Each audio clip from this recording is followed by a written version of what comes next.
2024학년도 수능문항 총평과 간단한 해설 여러분들을 위해서 제공해 드리겠습니다. 총평을 간단하게 말씀을 드리자면은 킬러문항 배제라든가 뭐 공교육 정상화 이런 큰 목소리에 비하면은 수준이 몹시 좀 떨어지는 질이 낮은 예년에 비해서도 그렇고 출제의 그 전문성이나 논리력에 비춰서도 굉장히 질이 낮은 역대급의 수능 기출의 수능 문학에서는 좀 질이 떨어지는 문제였다 이렇게 평가를 할 수가 있습니다. 그나저나 여러분들로서는 뭐 시험을 어떻게 하면 잘 볼 것인가 그게 문제지 않습니까? 그래서 제가 제일 먼저 강조드리고 싶은 것은 내년에 또 수능을 문학을 대비해야 되기 때문에 여러분들의 입장에서 가장 염두에 둬야 될 주의사항을 말씀드리자면은 기출문제를 열심히 보세요. 그리고 제 강의를 열심히 듣기 바랍니다. 여기 보면은 6평에 제가 문학 핵심 업이라고 하는 이 강좌에 이번에 EBS에 수록된 작품이 3작품 나왔지 않습니까? 일동장유가 가지가 담을 넘을 때, 그 다음에 김원전, 이 3작품이고, 현대소설은 박태원의 골목안이라는 낯선 작품이 나왔잖아요. 그리고 한문 수필이 또 나왔었고, 근데 그 중에서 이제 EBS에서 뭘 공부를 해야 할 거냐, 제가 찍어준 걸 잘 하셔야 되는데, 여기 6평의 핵심 업의 제 교재에 보면은 김인겸의 일동장유가라고 하는 이 작품을 무려 6페이지에 걸쳐 제가 강조를 해놨단 말이에요. 이게 조선 후기 가사로서 충분히 나올만 하기 때문에 나왔다고 해서 안 나온 게 아니고 안 나왔다고 해서 나오는 게 아니에요. 그래서 저는 우리 국문학의 전공자 중에 전공자이지 않습니까? 이 전공자의 그 핵심적인 노트를 잘 보시고 공부를 해야 된다. 그 말씀을 거듭 말씀을 드리고요. 또 현대시에서는 전급별의 가지가 담을 넘을 때를 손수건의 나팔꽃이라고 하는 생명력이 넘치는 시로서 여기에 제가 출제한 LSK 문제로 무려 3페이지에 걸쳐서 제가 이렇게 자세하게 이미 공개를 해놨단 말이에요. 그리고 9평에 이제 하이라이트, 올해도 강의를 이렇게 하겠지만 여기에 보면은 고소설의 김원전이라고 하는 금방울전이라고도 하고 이 소설이 역대급으로 출제가 된다. 적성이전과 더불어서 제가 이렇게 6페이지에 걸쳐서 이렇게 자세하게 소개를 하고 강의를 했단 말이에요. 그러면은 여러분들이 그 수많은 EBS 작품들을 어떻게 다 봅니까? 제가 찍어준 작품을 중심으로 해서 공부를 해라. 그럼 그거에 따랐으면은 문제가 없었을 거예요. 그리고 이제 꼭 염두에 둬야 할 것은 문장 읽기 연습을 꼭 하셔야 됩니다. 선지에서 주어, 그 다음에 서술어라든가 부사어, 목적어라든가 이렇게 선지를 읽어내는 문장 연습을 먼저 하셔야 돼요. 여러분들이 수능 문학에 대해서 오해를 가지고 있는 게 있는데요. 그냥 문학이 아니에요. 뭐 공감하고 상상하고 그따위 짓을 하면 안 됩니다. 수능 문학은 정보를 찾기 위해서 문학을 도구로 한 입시 출제 하나의 도구 교과란 말이에요. 그러니까 문학의 일반론적인 차원에서 공감 상상을 하면 안 됩니다. 문학 출제 논리를 먼저 익히셔야 돼요. 그러니까 전공 출제자 선생님들이 내는 출제 원리, 문학 출제 원리. 그래서 제가 분석한 최근 4개년, 5개년 LSK 출제 논리를 찾아서라는 강의 제목이 있어요. 거기에 출제 논리가 어떤 것이고 무엇을 출제하고 어떻게 출제하는가, 그리고 선지는 답을 어떤 것을 맞게 하고 틀리게 하는가, 인과의 오류, 주체의 오류, 의도의 오류, 이렇게 공식을 제가 해놨어요.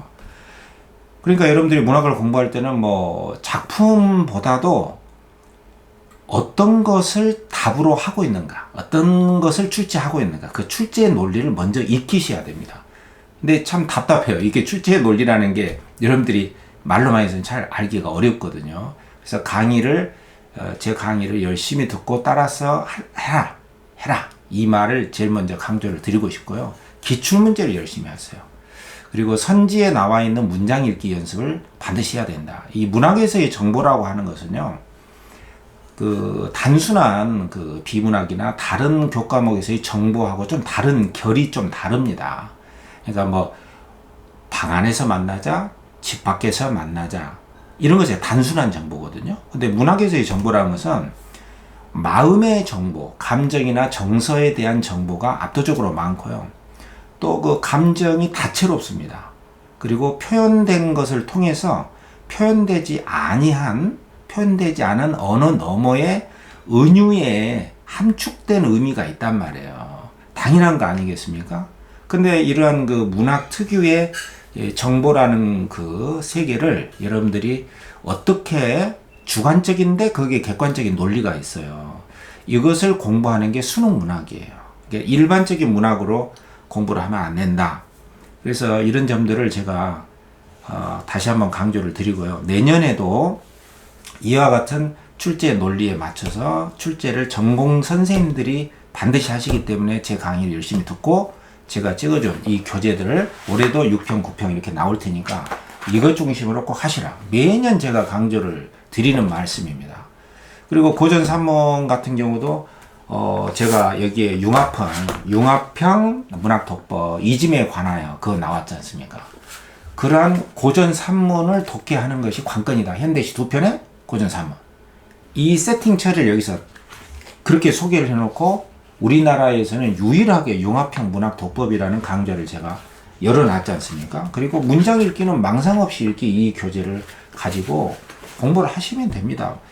그 핵심적인 길이 있는데 돌아서 갈 필요는 없어요. 자, 이 정도로만 제가 서두에 말씀을 드리고 문항별로 짤막짤막하게만 답을 중심으로 해서 총평이기 때문에 간단하게만은 여러분들에게 해설을 해드리겠습니다. 그리고 자세한 해설은 제 강의 최근 기출문제 분석 강의 오르비에 나와 있는 그 강의의 각 선지에 하나하나 왜 맞고 틀리는가 거기에서 자세히 밝혀드릴 테니까 이번 총평 간단한 해설 강의에서는 여러분들 를 위해서 간단하게만 제가 압축적으로 핵심적인 것만 설명을 해드리겠습니다. 화면을 보면서 같이 한번 들여다보시고 이 해설을 들으면서 질문 있는 사람들은 댓글로 즉시 질문을 하면은 제가 바로 답변을 해드리겠습니다. 자, 화면 보겠습니다. 자, 18번 기본전부터 한번 보겠는데 우리 내 교재의 수완의 문학 하이라이트에 보면은 76쪽에 이렇게 자세하게 이미 제가 소개를 해놨고 여기 소개해 놓은 이 지문이 이 대목이 그대로 나왔단 말이에요. 그러니까 내 교재로 공부했던 사람들은 금방 뭐 풀 수가 있었을 거예요. 이 제시문 안 읽고도 거의 풀 수가 있거든. 자, 18번에 보면은 A의 서술상의 특징이기 때문에 요거는 이제 당연히 전체를 묻는 게 아니단 말이에요. A 부분에 나와 있는 걸 묻는 거예요. 그러니까 여기서는 아기가 지금 새 공주를 납치해가지고 왕이 지금 난리가 난 상황이거든. 그래서 부하들한테 어찌하면 좋겠느냐 막 물어보고 서경태라든가 한세충이라든가 이런 신하들이 임금님 하면서 이렇게 하면 될 것입니다. 그러다가 이제 이우영이라는 사람이 김원의 아버지 김규가 굉장히 재주가 있습니다. 그 사람을 불러오십시오. 그리고 이제 그 김규가 자기의 자식 김원희가 아기하고 싸웠다. 그래서 김원희를 불러가지고 문제 해결을 하게 됐잖아요.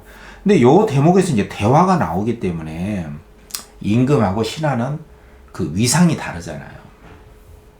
그래서 바로 2번에 대화를 통해서 인물 간의 위계, 왕과 신하, 그리고 그 관계를 잘 보여주고 있다. 그러니까 요 A번을 찾는 것이기 때문에 요거는 거저먹기야. 여기에 무슨 뭐 대화가 나오기 때문에 무슨 평가나 이런 게 안 나오거든요. 어차피 여러분들 이 간단한 총평과 이 해설에서는 하나하나를 제가 다 해설해 줄 그런 시간이 없어요.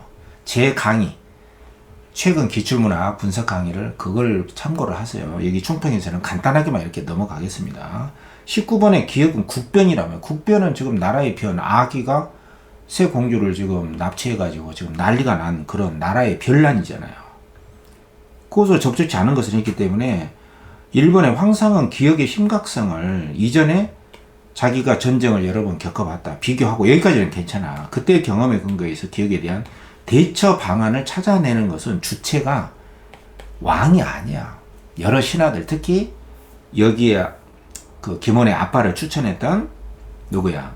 여기 이우영이라는 사람이 김원의 아빠를 추천했고 또 김원의 아빠가 김교가 자기 아들을 추천해서 거기서 해결 방안이 나온 것이지 왕이 해결 방안을 한 게 아니단 말이에요. 그러니까 이것은 이제 주체 오류로서 출제를 한 것이고, 그 다음에 20번 ASD에 대한 설명이기 때문에 A에 보면은 지금 그 굉장히 자기 감정을 드러내고 있잖아. 왕이 짐은 불행하여 공주를 잃고 종족을 우리 통한하다, 이 심리를 드러내고 있단 말이야. 그리고 여기 D를 보면은 그 아귀한테 잡혀온 그 여자들이 있단 말이야.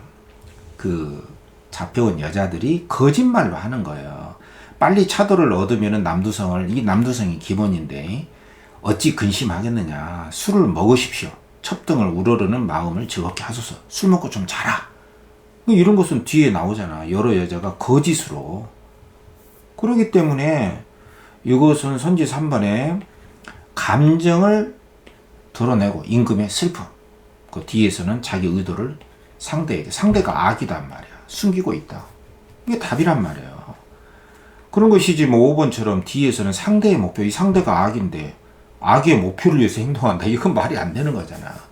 이런 것들은 이제 이 제시문에 내가 해줬던 내용을 잘 알고 있으면 바로 문제 풀 수 있는 것이었거든. 어렵지 않아요. 이게 누워서 뭐 거의 물먹기입니다. 아니야, 누워서 숨쉬기야. 거의 뭐 거저 먹기입니다. 21번 보기 참고해서 적절치 않은 건 뭐냐, 이것도 뭐 거의 보편적인 내용이에요. 김원전 제시문이 더 중요하거든.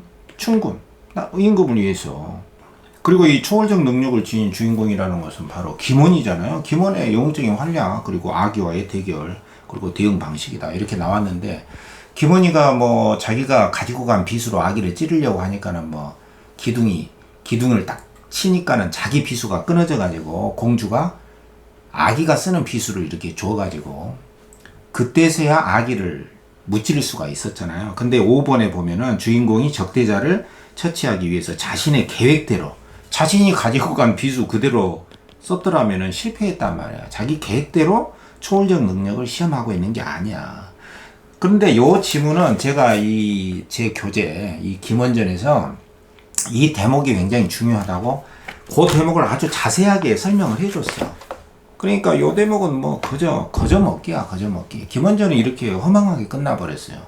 근데 이걸 가지고 뭐 어려운 게 아니야. 이거는 제대로 여러분들이 공부만 하면은 진짜 누워서 숨쉬기라니까요. 그러니까 여러분들 강의를 잘 듣고 따라서 하세요. 똑같습니다. 내년에 똑같아요. 자, 현대시 보면은 김종길의 문이라고 하는 시, 이게 새로운 시로 이렇게 나왔고, 제가 이제 강조했던 작품 중에 하나가 그 오규원의 문이라는 시, 그걸 강조했었고, 김기택의 시도 강조를 했었고, 근데 그게 안 나오고 요 새로운 시가 나왔고, 그 대신에 이제 가지가 담을 넘을 때 요거는 그대로 나왔단 말이에요. 여기 내 교재에 보면은 아까도 이야기했지만, 여기 내 교재에, 여기 6평 교재에 전급별에 가지가 담을 넘을 때 여기에 제가 엄청나게 강조를 했잖아요. 여기에 보면 LSK 문제까지 이렇게 해가지고 요것만 알고 있으면 뭐 그대로 다 문제 풀 수 있습니다. 근데 여러분들이 문장 읽기를 할 수가 있어야 되거든. 문장 읽기, 이게 안 되면 안 돼요. 그래서 망상 없이 읽기라는 교재를 반드시 여러분들이 하셔야 됩니다. 그리고 다번에 낯선 고전 사문이 문제가 된다. 그래서 고전시 2개, EBS 하나, 낯선시 하나, 고전 사문은 무조건 낯선 게 나온다. 그리고 철학적인 지문이 나온다. 여기서 여러분들 요거 제가 이제 기출문제 해설할 때 자세히 하겠지만, 내적, 외적의 문제, 잊어야 할 것을 잊는 거, 또 잊지 말아야 할 것을 잊지 않는 거, 이 잊음에 관한 논의가 내적으로, 외적으로 이 문제하고 더불어서 굉장히 말 표현된 것보다도 더 넓은 것들을 그 고전 사문에서는 철학적으로 굉장히 은유적으로 잘 함축적으로 표현해 놓고 있기 때문에 여러분들이 사실 정보에 따른 연습만 하면은 문학을 할 수가 없어요. 자, 어쨌든 제가 다 설명을 여기서 하기가 어려우니까 22번에 가장 적절한 것은 뭐냐. 카본에 이제 2번에 독일한 색지요. 이게 푸른색이 많이 나와요. 그리고 나는 유사한 문장 구조를 반복적으로, 요거는 제가 그대로 강의했던 거야. 그래서 가번에 보면은 요거는 안구 문제입니다. 안구 문제. 물론 처음에 뭐 흰 벽에 흰 색깔이 나오기도 하지만 오랜 세월을 버텨왔던 역사의 문. 그 문이라고 하는 것은요, 상징으로서의 문이에요. 우리 역사의 문입니다. 우리나라를 지탱해왔던 그 상징적인 역사의 상징으로서의 문이란 말이에요. 근데 그 문해가 이제 푸른 이끼가 있다. 또 푸른 싹이 살고 또 푸른 하늘이 있다. 이런 색채가 나와 있단 말이에요. 역사를 열어가는 그 문에 푸른 색깔이 여기 나와 있다. 이거 안구 문제잖아요. 그리고 이 가지가 담을 넘을 때 여기에서는 이 통사적 구조의 반복이 있어요. 그러니까 무조건 반복이 있어. 수능에 나오는 작품은 유기적 완결성이 있고 그 유기적 완결성을 보장해 주는 것 중에 하나가 단어의 반복, 식구의 반복, 문장의 반복이란 말이야.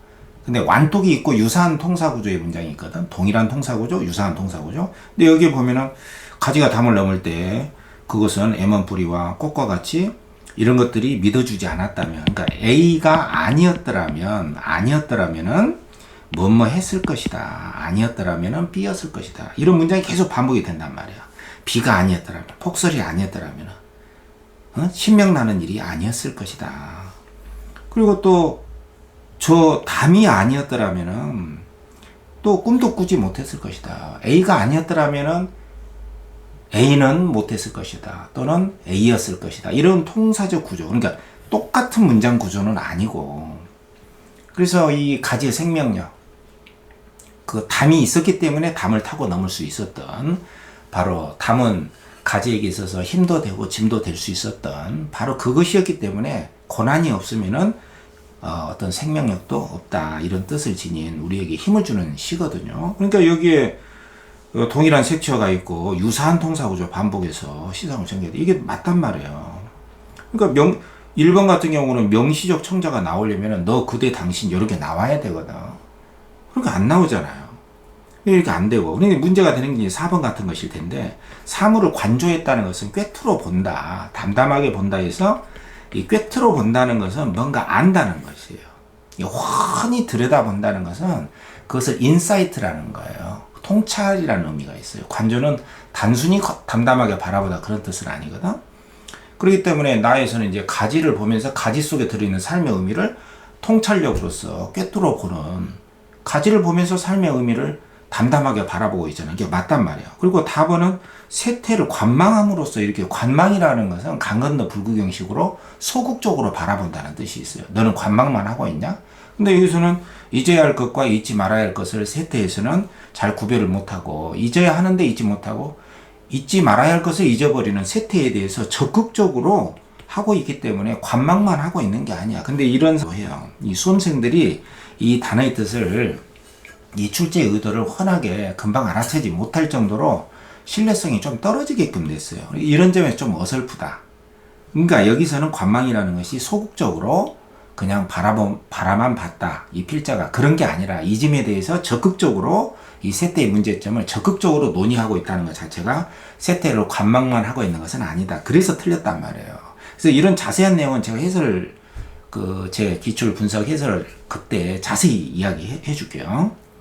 자, 23번은 이 보기 문제를 보면은 자연이 가진 변화의 힘이 역사에 관여한다 그랬어. 그러니까 이 문장을 읽어낼 수 있어야 돼요. 자연이 역사에 힘을 가하는 것이지, 선지 1번처럼 역사가 자연의 힘을 탐색한다. 이거 거꾸로 됐단 말이에요. 이게 선호 관계가. 그래서 틀린 거예요. 나머지는 뭐 제가 나중에 다 해설해 줄게요. 그 다음에 24번에 나에 대한 이해다. 가지가 담을 넘을 때. 요 문제가 그래도 상당히 좋은 문제입니다. 이게. 여러분들이 이 문제의 본질을 잘 알고 있어야 되거든요. 이게 하나하나 다 이야기해 줄 시간이 없어서 좀 아쉽긴 한데, 이 총평에서는 어쩔 수가 없어요. 그 3번에 보면은 B에서 가지의 마음을 머무세우게 했어. 여기 담이거든, 담. 이 대상이 담. 그리고 이 담을 넘는 것은 굉장히 신나는 일이야. 왜냐하면 짐이 됐던 것이, 그 짐이 됐던 그 고난이, 그 압스터클, 장애물이 생명력을 발휘하게 했단 말이야. 그래서 정수리를 타 넘어. 이 정수리라는 게 담을 의미한 거거든. 그 행위에 의미를 드러낸다. 이 의미가 뭐야? 이게 굉장히 포괄적인 말이거든요. 여기에 대해서는 기출문제, 윤동주의 바람이 불어 거기에서 이 똑같은 선지가 계속 나옵니다. 여러분들, 전공자가 낸 수능 문학의 힘은 이 선지를 어떻게 구성하고 선지에서 수능 문학다운 이 선지의 의미가 어떻게 구성되는가를 여러분들이 잘 아셔야 돼요. 이게 굉장히 포괄적인 의미인데, 담이 바로 신나게 했다는 것은 바로 가지가 담으로 인해서, 장애물로 인해서 바로 생명력을 넘을 수 있다는 그런 의미와 가치를 드러낸다는 뜻이다 말이에요. 이게 시의 주제거든요. 이게 맞는 이야기예요. 근데 예를 들어 선지 1번 같은 경우는 얼굴 한번 못 마주친, 그럼 이게 누구야? 이게 뿌리고 손을 터는 이게 누구야? 꽃이단 말이야. 근데 이런 것들이 가지의 마음으로 인한 것이었다? 이거는 인과관계가 성립이 안 되잖아요. 오히려 꽃이나 뿌리가 아니었다라면은 타고 넘지 못했을 것이다. 이런 것이지 가지의 마음 때문에 이것이었다. 이런 식으로 굉장히 논리적으로 인과를 섞어놓고 선우를 섞어놓고 의도를 왜곡시키고 주체를 왜곡시키고 이런 식으로 문제를 냈단 말이에요. 여러분들 요런 거는 조심해서 잘 봐야 됩니다. 24번. 앞으로 출제 핵심입니다. 이게. 그 다음에 25번은 A에서 E에 대한 설명 적절치 않은 것이냐 했단 말이야. 근데 C에 보면은 이 가정적 상황이 틀리지 않았다고 그랬는데 이 가정적 상황은 틀린 예시로 낸 거예요. 그러니까 그 말이 옳을까? 알면서 물어봤잖아요. 근데 이 말은 옳지 않다는 말이거든요. 그러니까 이 앞에 문장이 가정형 문장이라는 말이에요. 이걸 다 설명을 해야 여러분들이 이해를 할 텐데 여기에 보면은 잊어도 좋을 것을 잊지 못하는 사람에게는 잊어도 좋은데 잊지를 못해. 근데 잊어. 이걸 병이라고 치자. 잊어도 되는 것을 잊으면 병이 아니잖아요. 근데 반대로 병이라고 치자. 이렇게 반대로 이야기했어. 이 가정형이야. 반대로 이야기했잖아요. 그렇다면 잊어서는 안 되는 것을 잊는 사람에게는 잊어서는 안 돼. 근데 잊어버렸어. 그럼 이건 뭐야? 잊는 것이 병이 아니라고 말할 수가 있다. 근데 요거는 병이 아닌 게 아니라 잊어서는 안 되는 걸 잊어버렸으면 병이잖아요. 과연 이게 옳을까? 이런 가정적 상황이 옳지 않다는 것이 되겠잖아. 근데 여기에서 보면은 이 가정적 상황이 틀리지 않았다, 옳았다. 이 가정적 상황은 틀린 것이잖아. 그래서 이렇게 틀렸단 말이에요. 여러분들 이런 것은 어떻게 대비를 해야 됩니까? 이것은 문장 연습을 해야 돼요. 여러분들 수능문학은 아까도 내가 강조를 했지만 수능문학의 공부는 문장 읽기, 논리적인 독법을 먼저 연습을 해야 됩니다. 여러분들 망상 없이 읽기라는 제 강의를 꼭 들으세요. 좋은 말로 할 때 이 연습을 하셔야 됩니다. 그 다음에 26번에 기억은 문이고 니은은 가지거든. 가지는 생명력을 막 확장해 가잖아. 이 문은 역사를 지켜왔다는 상징으로서의 문이야. 그러니까 제자리를 지켜낸다. 2번에 자신의 영역을 확장한다. 생명력의 확장을 말하는 거야. 그래서 2번이 답이란 말이야. 그 다음에 27번은 보기를 참고해서 나다를 감상해라 그랬단 말이야. 가지가 담을 넘을 때 하고 이즘에 대해서. 근데 5번을 보면은 이 뒷부분에 보면 예의나 분수를 잊지 않아야 된다. 이거는 잊어서는 안 돼. 예. 주목할 때 잊지 않는 것이 뭐야? 옳은 것이잖아. 잊어서는 안 되잖아. 근데 병이 아닌 것은 아니다? 그럼 이게 병이라는 거잖아. 이것도 문장 자체의 논리를 묻는 거야. 병이 아닌 것은 아니다. 그럼 병이다. 이거잖아. 근데 잊지 않아야 하는 것은 병이 아니야. 잊어서는 안 되는 것을 잊지 않는 것은 뭐야? 그것은 병이 아니죠. 근데 여기서는 병이 아닌 것은 아니다. 병이라고 했잖아. 병이 아닌데 병이라고 했어. 이거는 이게 문장으로서 그냥 답을 찾는 문제라니까. 이것을 굉장히 심오한 물론 철학적인 의미를 알면 좋죠. 여러분들이 제 강의를 들으면서 이런 철학적인 의미를 내적, 외적인 의미라든가 고요함의 두 가지 의미라든가 이걸 알면 좋아요. 근데 실제 시험에서는 이런 문장 읽기가 나오는 거예요. 그 다음에 28번에서 30번 1번까지는 박태원의 천변풍경이 나왔고 기출문제 6, 9월에서도 쉼표 사용의 문제 거기서 많이 나왔단 말이에요. 여기서는 지금 정의하고 이제 그 신분이 낮은 사람, 지금 이제 집을 갖고 있는 그 사람하고 말다툼을 하고 있는데 갑순이 할머니가 그런 행난 것들하고 이제 좀 가난은 하지만 그런 싼 것들하고 말다툼을 왜 하냐. 그러면서 이제 갑득이 어머니하고 말다툼을 하는 그 대목이 앞에 나와 있어. 앞에 나와 있습니다. 그리고 뒷부분에는 그 양서방이 뒷간에 그 공동 화장실을 썼는데 거기에 이렇게 일을 보고 있는데 갑순이 할머니가 모르고 자물쇠를 잠가버린 거죠. 그것 때문에 빚어진 또 하나의 에피소드야. 갈등입니다. 그래서 여기에서는 나중에 자세히 설명해 드릴게요. 28번에 가장 적절한 것은 뭐냐. 그럼 여기 집안에서의 대화가 이웃에 노출되어 인물의 속내가 드러난다 했는데 여기에서 이제 그 갑순이 할머니가 신분이 낮은 그 갑득이 엄마하고 이제 말다툼을 하고 자기 딸하고 갑득이 엄마가 말다툼을 하니까 집에 와가지고 그런 쌍것들하고 무슨 싸움을 하냐, 자기 딸을 나무랬거든. 그런 것들하고는 상대도 하지 말아라 그랬단 말이야. 근데 이제 집에 와서 자기 남편 집주름 영감한테 그 이야기를 했더니 집주름 영감도 맞아, 그런 쌍것들하고 이야기를 하면 안 되지. 근데 여기에 이제 을뜨기 녀석이라는 애가, 이 을뜨기 녀석이 바로 여기 나와 있던 갑득이 엄마의 아들이야. 여기에서는 이제 여러분들이 잘 모를 거예요. 근데 이 녀석이 이제 여기서 이제 그런 상것들하고 말다툼을 하면 안 되지라고 이렇게 이런 말을 대문 밖까지 그대로 들리더라 한다. 얘가 이걸 듣고 이런 말을 방 안에서 집주를 영감하고 갑순이 할머니가 그런 쌍것들하고 말다툼을 하면 안 된다 그 말을 듣고 이렇게 소문을 냈단 말이에요. 그러니까 여기에 이 말이 집안에서의 이 대화가 무슨 말 얘기했죠? 이웃은 뇌출되어 그 인물의 속내 그런 쌍것들하고 말다툼을 하면 안 된다라고 하는 갑순이 할머니하고 남편 그 사람들의 심리가 이 대화 속에 다 드러나 있다. 이 말이 맞단 말이에요. 그러니까 이런 선지도 지금 그 사실적인 정보하고 아울러서 대화 상황을 잘 봐야 되거든. 그런 것이 이번에 서로의 말 실수 때문에 그렇게 한 것이 아니야. 오케이. 그리고 3번도 이웃들이 그렇게 냉담한 게 아니라 설마 양서방을 일부러 갑순이 할머니가 그렇게 염소를 잘못 잠궜겠느냐 이렇게 옹호를 하고 있어. 냉담한 게 아니야. 그런 것 때문에 다 틀리고 1번이 답이다. 그리고 29번은 A에서 C에 대한 설명을 적절치 않은 것은 이 문제인데, A에서는 이제 이 갑득이 엄마가 양서방을 이 갑순이 할머니가 일부러 잠궜다 이렇게 막 따지고 있는 대목이단 말이에요. 그리고 B번은 아니다, 그것은 내가 모르고 그랬다, 모르고 내가 자물쇠를 채웠다 이렇게 옹호를 하는 대목이거든. 그렇기 때문에 A에서 이 선지 4번 A에서 인물은 상대방의 행위와 동기에 대해서 미워서 갑순이 할머니가 양서방을 미워해가지고 그랬다라고 비난했단 말이야. 이건 맞아요. 여기 A 아범이 그렇게 미우니까 그랬다, 이거 맞단 말이야.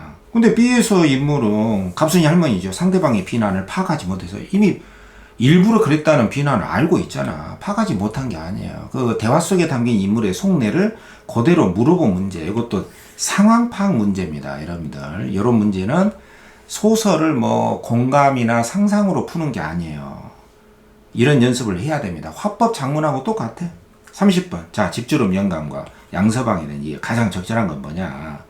그럼 여기서 집에 와서 집주름 영감이 자기 갑순이 할머니하고 이야기를 한 내용하고 자기 아내의 생각이 똑같거든. 그러니까 1번에 집주름 영감이 딸의 행동을 분별없다 그런 쌍것들하고 말다툼을 왜 하냐. 탓한 그 이유가 아내가 갑자기 어미 앞에서 딸을 나무랬어. 그런 쌍것들하고 같이 하지 마라. 그래서 남편하고 생각이 똑같아요. 이게 답이란 말이에요. 그건 나쁜 문제가 아닙니다. 31번은 자, 요거는 이제 굉장히 서술자의 시선 문제야. 서술자가 이 말은 서술자의 서술이냐, 서술자의 시선이냐, 인물의 시선으로 서술한 것이냐, 서로 겹치는 것이냐. 근데 여기에서 이제 굉장히 중요한 대목이 이 대목이거든. 그러니까 이 대목을 낸 것은 썩 잘 냈다고 볼 수 있어요. 이런 문제 자체는. 그러니까 여기 보면은 그 배우지 못한 행남껏하고 싸움이 무슨 싸움이냐. 요거 인물의 생각이죠. 이게 갑순이 할머니의 말이거든. 똥이 무서워 피하냐? 더러우니까 피하는 거지. 이게 갑순이 할머니 말이야. 근데 하고 그러한 사상이 들어가 있었던 것이 분명하다. 이런 생각을 했었다. 이건 서술자의 시선이단 말이야. 그러니까 여기에는 지금 이 니은이라고 하는 대목에는 인물의 시선과 서술자의 시선이 혼합, 짬뽕이 돼 있지. 그죠? 그래서 2번에 보면은 이 니은의 서술자 시선의 서술과 인물의 시선이 초점한 서술이 겹쳐 나타나. 여기까지는 맞아. 근데 상황을 잘못 인지한 채 상대의 생각을 추측하는 인물에게, 여기 이제 갑순이 할머니인데 상대의 생각을 추측하는 그 인지를 못했다? 예. 상황을 잘못 인지했다? 아니야. 너무나 잘 알고 있죠. 거기서 틀린 것이고, 이 갑순이 할머니에게 2차로 틀린 건 뭐냐면은 서술자가 거리를 두고 있다. 근데 갑순이 할머니를 서술자가 거리를 두고 있다는 것은 정서적으로 거리를 둔다는 뜻이거든요. 그러니까 비난하고 나쁘게 본다는 거예요. 부정적으로. 이게 확실하게 틀려서 이게 틀렸단 말이에요. 이거 굉장히 중요한 문제입니다. 서술의 시선, 인물의 시선. 이것은 서술자의 시점과 시선을 측정하는 문제인데 굉장히 핵심적인 문제고 전공자가 낸 게 맞습니다. 자, 그 다음에 일동장효가 일본으로 가면서 엄청나게 태풍을 만나가지고 고생 엄청 하죠. 그리고 막 그 큰 배가 나뭇잎 나붓기도 반달처럼 막 휘어지고 난리 났어. 그 다음에 이제 돌아오기까지의 여정이 잘 나와 있고, 그 다음에 화암구국이라는 연시조가 나와 있어요. 이건 이제 낯선 연시조거든. 그러니까 어렵지 않아요. 32번에 특징으로 적절한 게 뭐냐. 그러면 가번에 사물의 형태가 변화해서 대풍으로 막 그 휘어졌단 말이야, 배가. 외부 환경은 뭐냐면 대풍이에요, 대풍. 근데 이게 맞죠. 근데 이거는 기출문제에서 거의 그대로 낸 거야. 기출문제. 내 교재에서 얼마나 강조를 했냐면, 아까도 이야기했지만, 예, 여기 일동장효가를 6페이지나 이렇게 기출문제까지, 예상문제까지 내가 이렇게 다 소개를 했잖아요. 그러니까 요 대목이 엄청 중요한 대목이 이 교재에 나와 있잖아요. 내가 한 교재에. 그거 하면은 그대로 문제 풀 수 있죠. 여기 보면 나뭇잎, 이 망곡주가 큰 배가 나뭇잎 나붓기도 초속 도쯤 반달처럼 배가 불렀고 막 형태를 달리 했단 말이야. 이 큰 태풍 때문에. 그 무조건 맞는 거죠. 그런데 선지 4번 같은 경우는 나는 두 인물의 행위를 대비해서, 근데 여기에 두 행위가 두 사람이 초동과 목수인데 이게 대비되는 인물이 아니에요. 그리고 뭐 평가도 아니고. 그래서 이런 것들은 뭐 말도 안 되는 것이고, 33번에 A씨에 대한 이해로 적절치 않은 것은, 여기에 보면은 이 C에 이제 일본 갔다 왔잖아. 그래서 고생 엄청나게 하고, 저 자식들이 나를 보고 얼마나 기뻐. 기쁘다는 말이 나오잖아. 근데 너무나 놀래가지고 어리석은 듯이 앉아있어. 죽었던 사람을 다시 본 듯이. 너무나 기쁘지. 무심한 게 아니야. 무심하게 대응한다. 그러니까 이 대응 방식을 냈던 문제고요. 그 다음에 34번에는 이 보기 세 번째 문장이 너무 조잡해. 이게 너무 길고 취향이 반영된 자연물로 구성한 개성적 공간에서의 긍지를 드러냈다. 이 수험생들이 읽기에 너무나 문장 길이가 길고 너무 좀 조잡해요. 어쨌든 여기서의 핵심은 자연에서의 긍지, 자부심 이런 것이야. 근데 4번에 야인생이라고 표현해가지고 겸양인데, 겸양 뭐 겸손은 어려워 뭐 이런 프로도 있잖아요. 겸양이 아니라 자부심이야. 프라이드입니다. 자긍심. 그리고 이 제시문에도 야인생에 사랑할 때 이 자랑이라고 나오잖아. 그러니까 제시문에 틀리고 보기하고도 틀리고. 그래서 요걸 답으로 한 거죠. 이게 틀려서 답이란 말이에요. 나머지는 뭐 다 맞잖아요. 올랐다 떨어진다. 배가 대풍을 겪은 채에 다 맞다. 요거 자세한 내용은 제가 여러분들에게 제 LSK 분석 강의를 통해서 다시 그때 자세히 설명을 해 드릴게요. 자, 여기까지 총평을 마치겠는데요. 다시 한번 강조하겠습니다. 여러분들 내년에도 EBS 교재 제가 6평, 9평 이렇게 전공자의 안목으로 출제자 입장에서 평가원의 출제 논리에 맞춰서 어떤 것을 출제하고 어떤 것을 답으로 하는가의 출제 논리를 익히는 강의를 들어 나가십시오. 6평, 9평 제가 지목한 작품들 잘 보시고 문장의 논리를 연습하세요. 제발 망상 없이 읽기. 그리고 융합형이 핵심입니다. 융합형. 고전 3문, 현대시 2편 또는 고전시 2개, 고전 3문 이런 식으로 현재 출제되고 있는 출제 패턴을 잘 익히시고, 문학을 단순한 공감과 상상 정도로만 공부를 하면 망합니다. 철저히 문장의 기본적인 독해, 문장 연습을 철저히 하시고요. 그 다음에 논리적인 기본적인 틀을 익혀야 됩니다. 그래서 기출문제 분석 강의에서 제가 했던 그 답의 논리를 거의 외우세요. 5번 이상 하세요. 기출문제 분석을 5번 이상 해라. 그리고 제가 강조한 작품들을 가지고 그것만 하세요. 충분합니다. 그리고 문학이라고 하는 것은 정보가 사실적인 정보만을 가지고 연습하는 게 아니다. 표현된 너머의 은유적이고 포괄적인 함축적인 비유의 세계가 있기 때문에 문학의 정보를 문학의 정보대로 읽을 수 있는 그런 안목의 공부를 해 나가야 된다. 이 말씀을 드리고 평가원 축제 논리를 반드시 먼저 익혀야만이 이기고 들어가는 공부가 됩니다. 자, 여러분들 이 말을 꼭 기억하시고 공부 열심히 하시기 바랍니다.